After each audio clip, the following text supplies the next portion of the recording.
안녕하세요.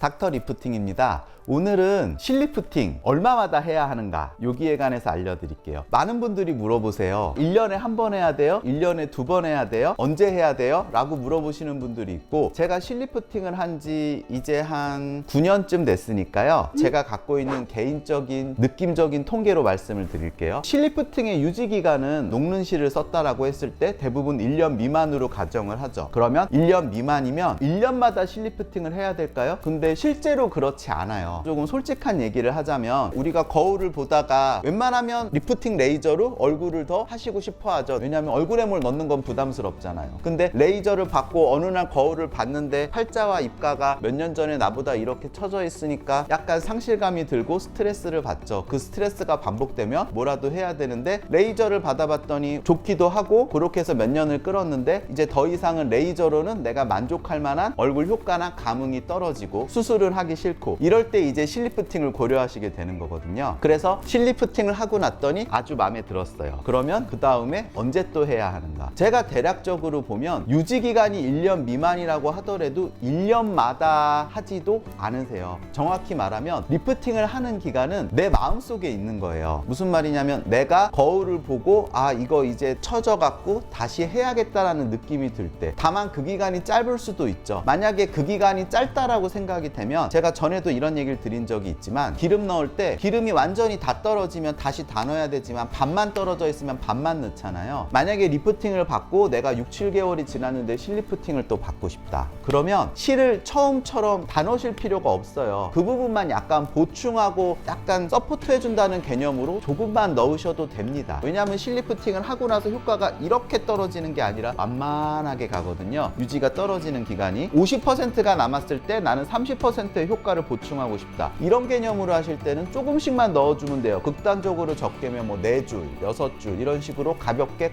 다만 기간이 길어지고 1년이 지나갔어요. 근데 아직 거울 봤더니 뭐 이 정도면 괜찮다 싶으시면 더 늦게 하셔도 돼요. 다만 내가 일주일에 한 3번쯤 거울을 보는데 너무 스트레스를 받는다, 그러면 하셔야죠. 녹는 실로 했을 때는 1년 정도가 지나신 분들은 처음에 했던 것대로 다시 해서 해드리고, 6개월, 1년 사이와 6개월 미만은 들어가는 개수를 다르게 조정해드려요. 예를 들어서 제가 얼굴에 16줄에서 20줄을 넣는다라고 가정했을 때 6개월 미만은 6줄에서 8줄 정도, 6개월에서 1년 사이에는 그거보다 좀 더. 물론 이건 충분히 협의가 이루어지고 그 다음에 얼굴 형태와 원하는 걸 고려했을 때 평균적인 걸 말씀드리는 거예요. 꼭 내가 이걸 의무적으로 1년마다 해야 내가 안 늙어라고 생각하실 필요는 없어요. 우리가 결국 얼굴이 어려지고 이뻐지는 건 나한테 주는 선물이고 내 마인드 힐링이거든요. 그래서 꼭 기한에 그렇게 마음을 두실 필요는 없고, 조금 빨리 하신다 그래도 그게 얼굴에 무리가 가지 않게 하니까, 다만 그랬을 때는 마음에 너무 안 들지 않으셨다면 했던 곳에서 이어서 받으시는 게 좋아요. 그래야 내 얼굴에 몇 줄이 얼마나 들어갔는지 아니까 그 다음을 조절을 해드릴 수가 있겠죠. 이건 제 개인적인 의견이니까 여러 다른 의견을 가진 선생님들도 계세요. 신뢰가 가는 선생님들과 상담을 하시고 정하시면 되고, 제 경우에 관해서 오늘 대략적인 정보를 말씀드렸습니다. 다음에 또 찾아뵙겠습니다. 닥터 리프팅이었습니다. 감사합니다.